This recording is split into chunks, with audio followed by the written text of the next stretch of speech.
កាលពីក្មេងខ្ញុំចង់ឃើញខ្លួនឯងឆាប់ធំដឹងក្តីតែលុះមកដល់វ័យធំដឹងក្តីទើបខ្ញុំដឹងថារសជាតិជីវិតពិតជាលំបាកខ្លាំងណាស់កាលនៅពីក្មេងខ្ញុំតែងអន់ចិត្តនឹងឪពុកម្ដាយនៅពេលដែលពួកគាត់ឲ្យលុយចែកតិចជាងគេតែលុះដល់ពេលខ្ញុំធំដឹងក្តីទើបខ្ញុំដឹងថាលុយពិតជាពិបាករកណាស់ពេលខ្លះក៏លុយឆ្ងល់ដែរថា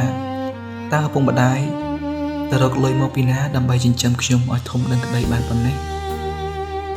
កាលពីក្មេងនៅពេលដែលឈឺតែចង់មានឪពុកម្ដាយបារម្ភចង់ឲ្យឪពុកម្ដាយមើលថែតែលុះដល់ពេលធំទោះបីជាឈឺយ៉ាងណាក៏ស៊ូលាក់ទុកតែម្នាក់ឯងមិនហ៊ាននឹងប្រាប់គាត់ទេព្រោះខ្លាចគាត់ពិបាកចិត្តពីក្មេង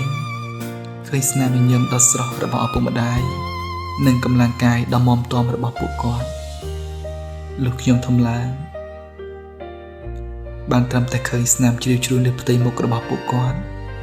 និងសភាពចាស់ទ្រុឌទ្រោមក្នុងវ័យជ្រេទៅហើយ